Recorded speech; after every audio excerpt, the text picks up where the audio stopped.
Oh yeah, you've joined me here today on what seems to be a beautiful day, but I can promise you it hasn't been. There has been weather warnings and water everywhere. Just came over the Avon on the way down to where we are, and it is just massive. You can't even tell where the river is. There's just water everywhere. Most of the rivers are like that in the UK at the minute, but we found one that's a little bit clearer. It doesn't look like chocolate soup. And I think we're going to have some nice fish out of it in the slacks. So there's a little bit of water pushing through, but so far I reckon it's looking good. So we're going to be targeting perch. So I've got the Psycho perch set up there from Akuma. It is a 2 to 12 gram rod, 7'7", so a little bit longer than what I normally fish, but that's good because I can manipulate the line. If I'm casting over to some slacks on the far side, I'm able to keep that line picked up off the main flow.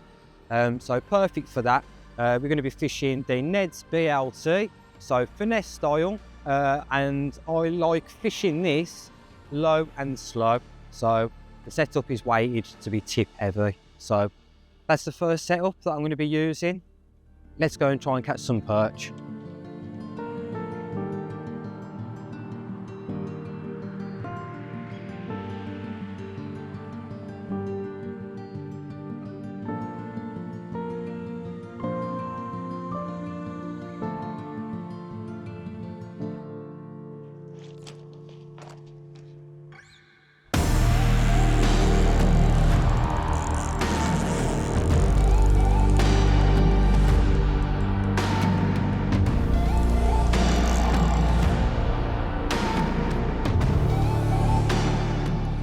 Today we've come out fishing for perch, and the weather's not been too great. A lot of rain been going into the rivers and stuff, but we've managed to find a little spot here just behind the bridge. Oh, and that's my first fish lost. Using the Ned's BLT, I just lost a pike. I was taking that one easy, but we've come out for perch. It looks like we found a decent spot, so I'm going to carry on casting. See if we can twinkle some out.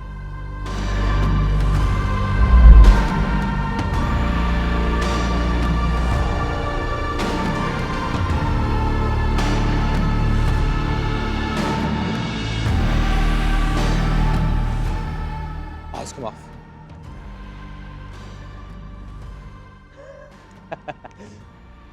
Come off. Try again.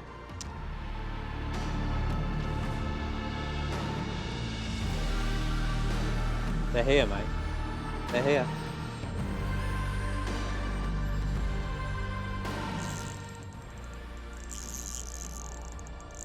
Fish on.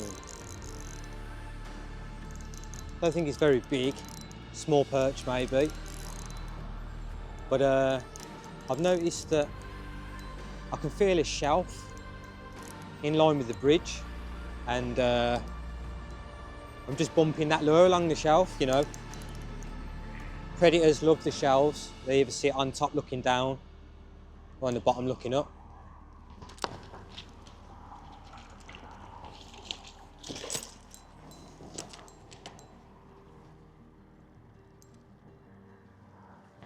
And they're also quite lazy, and they'll eat up the shelf, go down, eat up the shelf. Seen perch do it many a times, especially on concrete walls and stuff. And there she is,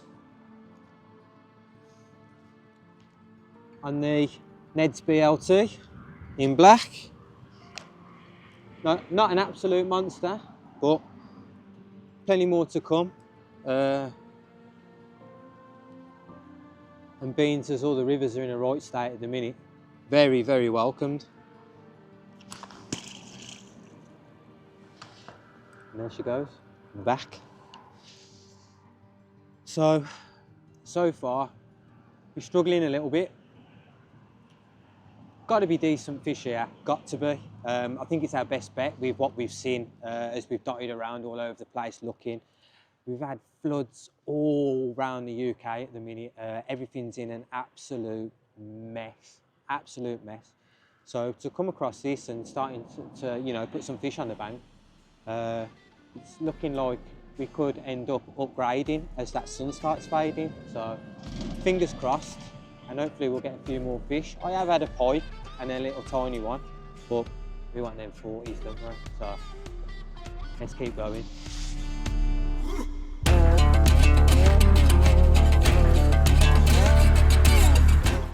Oh, some fish just come out of the water over there then. Obviously a predator is hunting. So I'm going to cut that cast short. Oh, and I've landed it perfect as well. See if there's anything under there.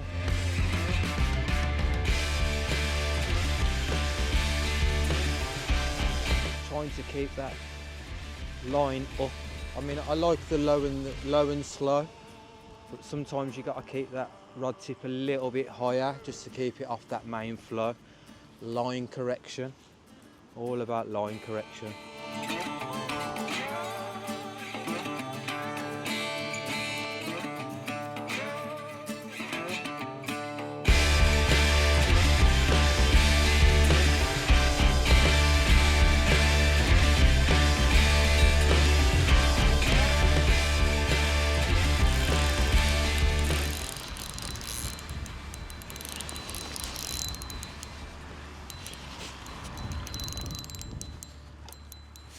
A swinger.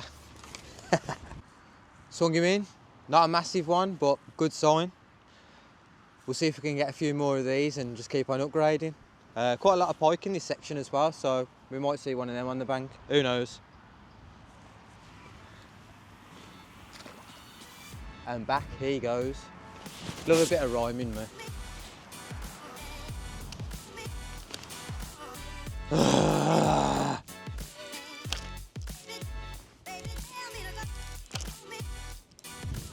I was saying to myself, I'll get that in and I'm going for a coffee because I can't feel my hands. Snag. Ah, it's come on. Right. I can't feel my hands. I'm gonna have a coffee. Doing one for the cameraman as well because I'm such a good host.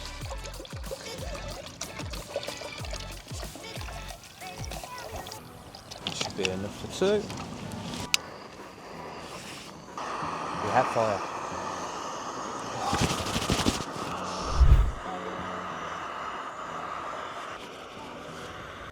Right, so now my hands have warmed up a little bit. We're just waiting for the coffee to boil. Good opportunity for me to change the rig. Not quite happy with the light presentation in this really strong wind. I want to add a little bit more weight, but I still want to keep that finesse style. I want, when that perch picks up the bait, I want it to feel as less weight as possible. And the only way to do that is probably the free rig. So I'm going to swap this over to the free rig.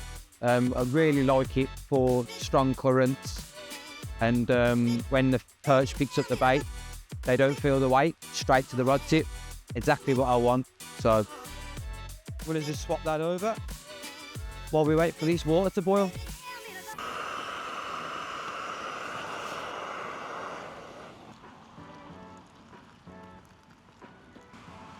There you go, sir.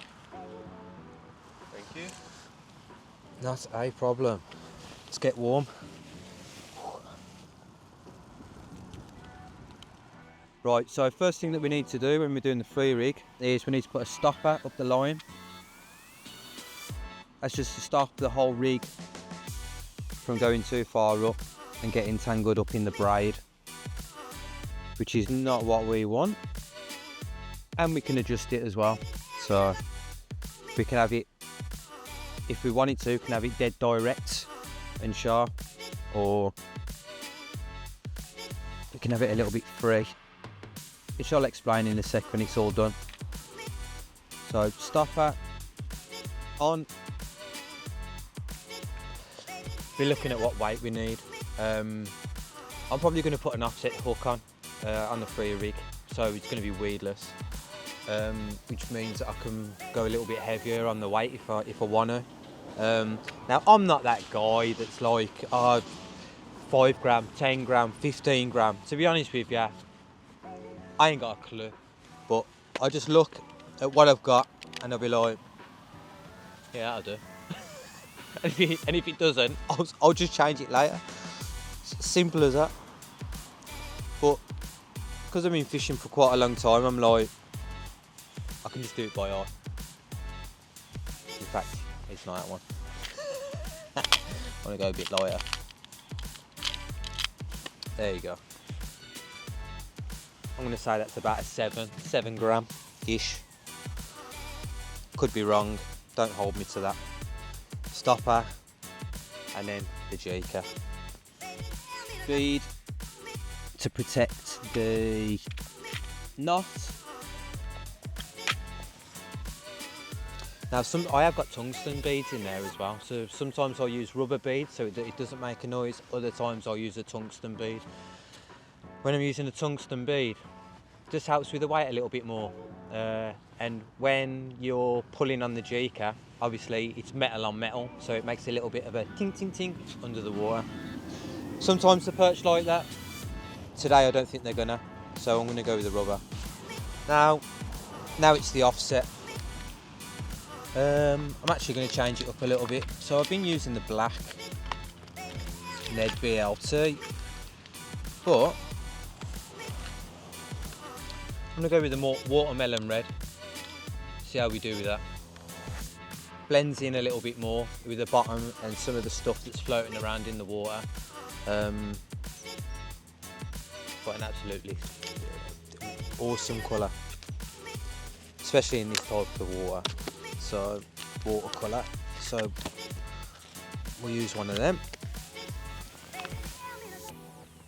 and then it's just offset choice then. As you can see, I've got loads of different offsets here. I just marry it up with the packet on a lot of stuff. See, 4.0 too big, 3.0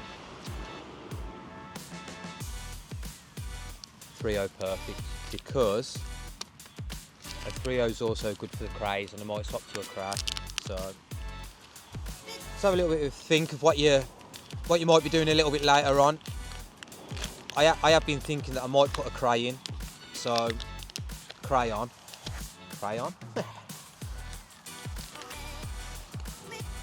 So by using number 3, I can swap and change. 03 even, and it's raining men. Hallelujah, it's raining men. Just gonna thread that on. Tie it all up after. Looks a little bit big on the BLT, but I can promise you the perch won't care. Try and keep it as straight as you can.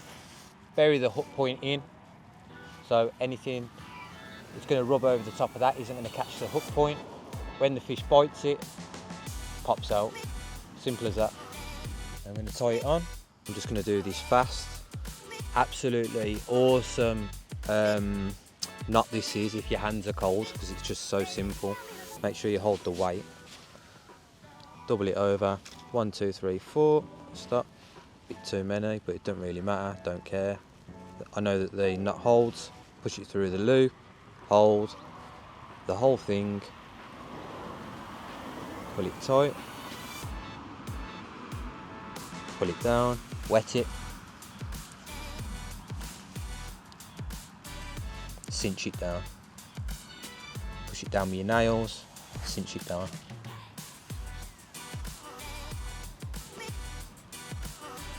Not done. Clean it up with the scissors. I always leave a little bit of a tag, about 4mm. Slide everything down. Stopper, I'm going to have probably, what's that, 4-inch? Probably about 4 inches up, and that just stops that lead from going too far up. It also means that as I'm pulling that along, the lead is going to be down by the hook. When the fish takes it, it's not going to feel any lead, and it's all going to be on the rod tip for 4 inches. So that fish is not going to feel that lead until it takes that lure 4 inches. So as soon as it takes that, it's got 4 inches of indication on the rod tip before the fish feels the weight. And I think that that's very important with perch fishing, that they do not feel that weight when finesse fishing. So, awesome little rig. Let's see if we can catch some.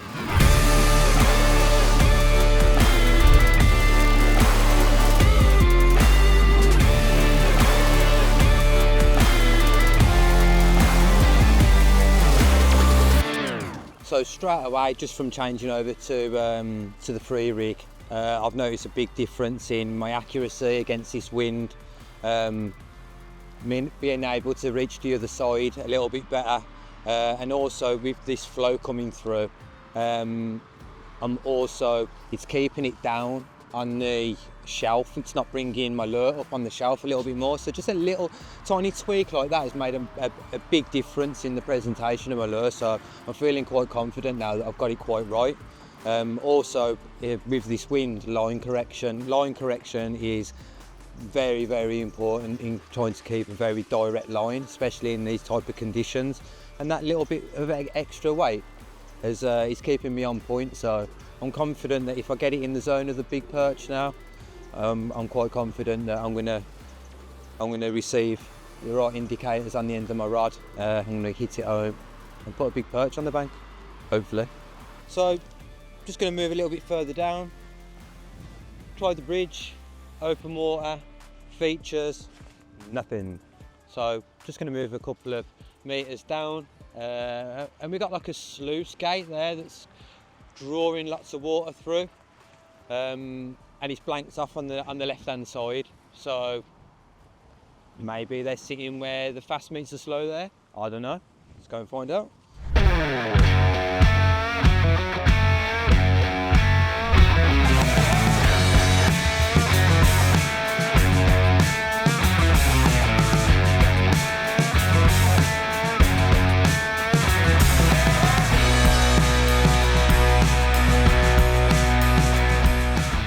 What I found out from fishing the loch next to it is, as I'm casting up the loch, I expected it to be deep, and it's not. It's dead shallow, so the other one must be the same. So the reason why that water's coming through so fast is because the water shallows right up and it's passing through fast, but then it must drop off on a step. And a lot of the times when you find features like that, what happens is the fast water comes shooting over the top and it creates like a tumble, like in the corner of the step as it goes down. And perch love that and they love to stay there. But I just haven't got any weights that are heavy enough to get through that fast flow and then hold the bottom underneath. So it's pointless staying here. Let's go find some somewhere else. Wow, look at that, guys. Come out perch fishing. So our spot, you see that lake? It's that bridge that you can only just about see. That's our perch spot.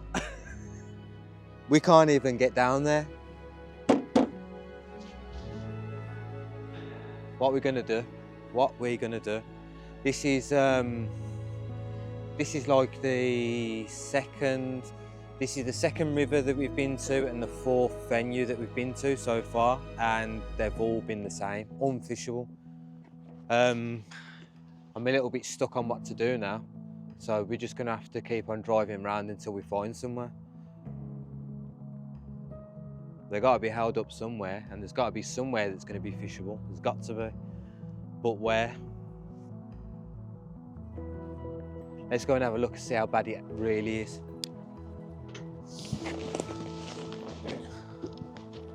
That's crazy. Might have to fish the road.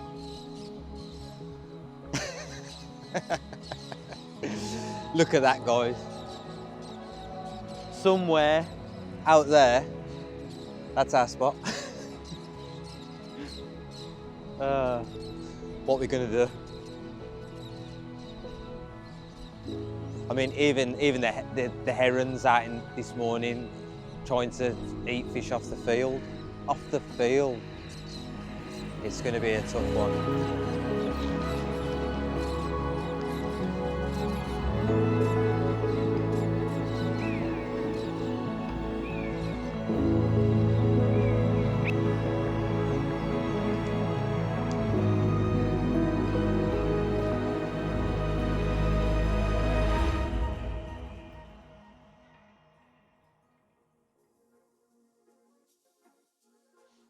So yesterday I wrapped it up pretty sharply. It was evident that I wasn't going to catch anything. We noticed that the water level was dropping slightly, and what happens on many of the rivers around here is they open up sluice gates, top and bottom of the river. They closed it off halfway throughout the day, but then they opened it towards the end and it dropped a good 12 inches. So the plan was, we know the fish are stacked up there because when I'm jigging, I can feel all the fish as I'm jigging through. So plan today is, I'm going to go for that big perch that I lost yesterday. We've turned up, the water levels dropped even more, which has pushed the fish more into the centre, so they're more concentrated. And I'm feeling really hopeful that I can catch that big perch today. Looked at the pressure's even. The wind has dropped, no wind to contend with. So as you can see by the smile on my face, I'm quite excited to get down there. I've had a little look and there's fish that's topping everywhere. I'm confident. So just because it's a little bit more active this morning, I'm going to switch it up. I'm going to fish a little bit faster with the shad.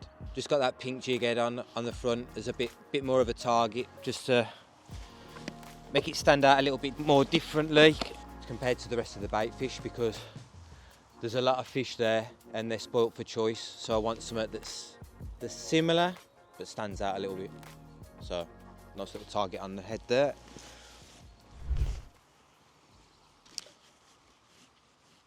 Oh, it's come off. That was a pike. Oh, frustrating.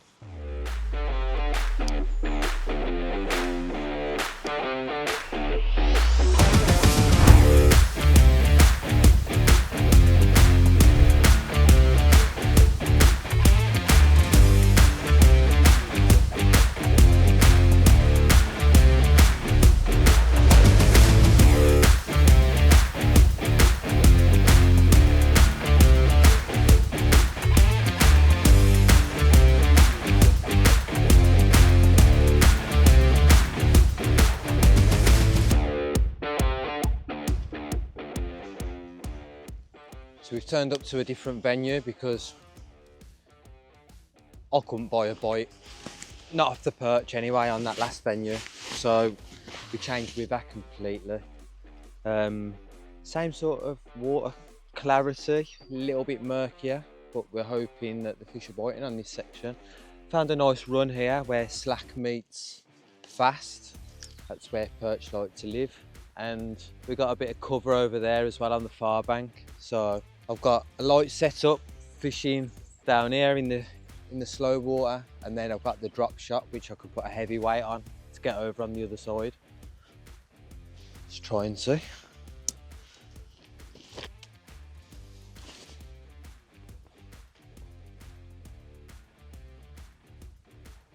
I'm going to attempt a risky one. Very, very slippy along that side, but I really want to fish along this glide here. So you might see me fall over in a second.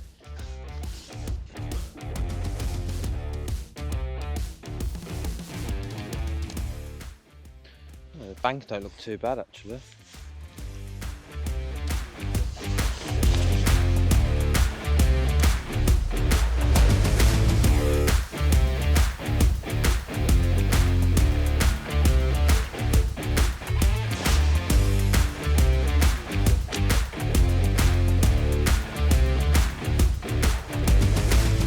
Fish on.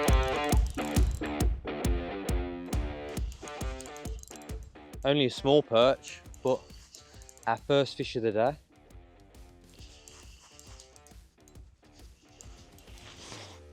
Funny enough,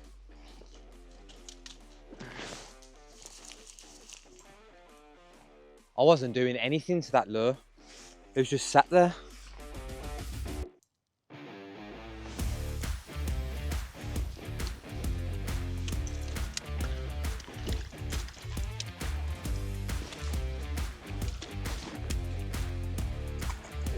Right, made a bit of a mess of that one, but I've got him in the net in the end. Now, what I done then, which I haven't done the whole time that I've been out, is I was checking the bank to make sure it was stable for me to stand on so I could get a little bit closer to the water. And I just left the lure out. I was just dead sticking it. Something that I haven't really put much thought into, and I haven't been doing the whole time that I've been here. So maybe they just want that lure twitched a little tiny bit and left. And then that's when they're picking it up, when it's just stationary. I don't know. We'll have to experiment and see if we can put some more fish on the bank. But that's what just caught this one, so. Lure's just stuck in the net. Got to try and work out how it's been. Oh, do you know what? We'll have to just unhook it as it is. And we'll sort that out in a sec. Not washed out, which I expected them to be with the water conditions. So we might be onto some fish here, and they're looking absolutely thin, perfect. Freezing cold. The water temperature on this river compared to the other one that we've been fishing, it's a lot colder. Yeah, a hell of a lot colder. Because we don't want this fish to spook any of the others that might be down there, I'm just going to detach my net and I'm going to release him a little bit further up. Hopefully he hasn't disturbed any other fish that might be lying down there. We can have some more. Might actually turn out to be an alright day. And that's all it takes. Location and a venue change. Produce the goods. And there she is. Come a little bit further upstream. Back she goes. Hopefully not to disturb any of the others.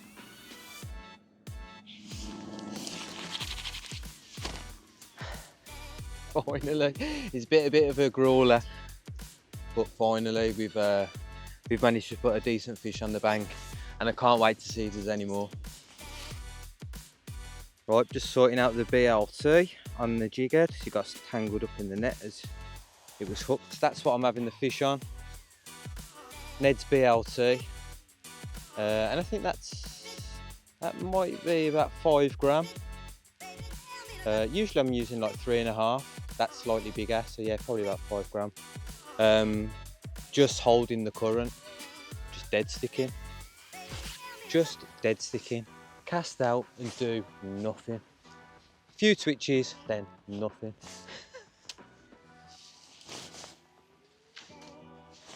Why didn't I try it earlier? Why?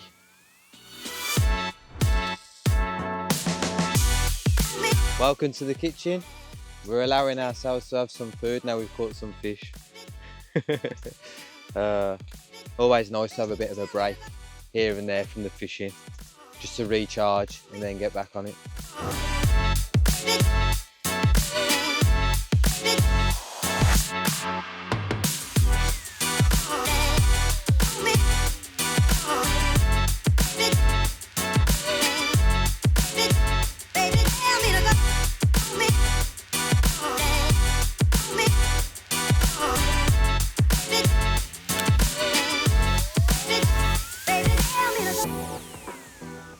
There you go, dead sticking. Didn't even twitch that lure. Let it hit the bottom. Didn't do anything. That's it. That's all. That's what the code was.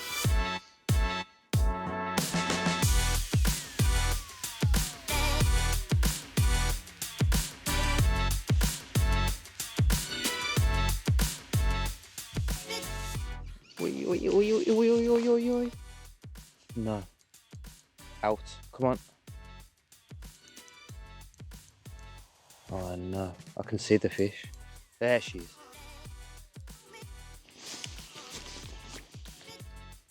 Come on. Really trying to bury in this bank. There we go. Out.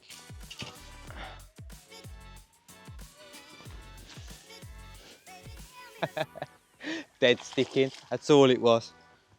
Dead sticking on the Ned. Very good fish. Don't think it's quite a 40.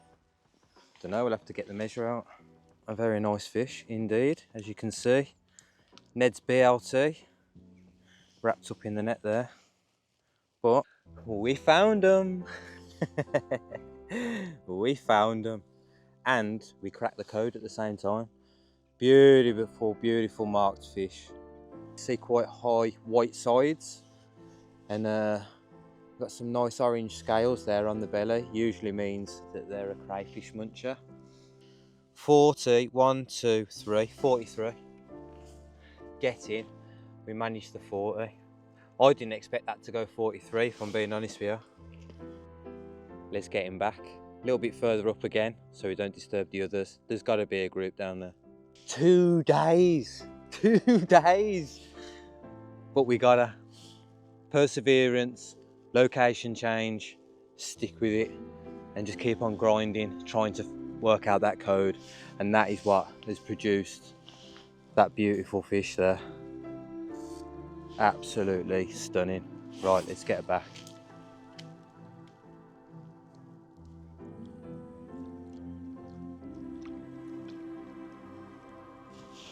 Burying herself through the weed.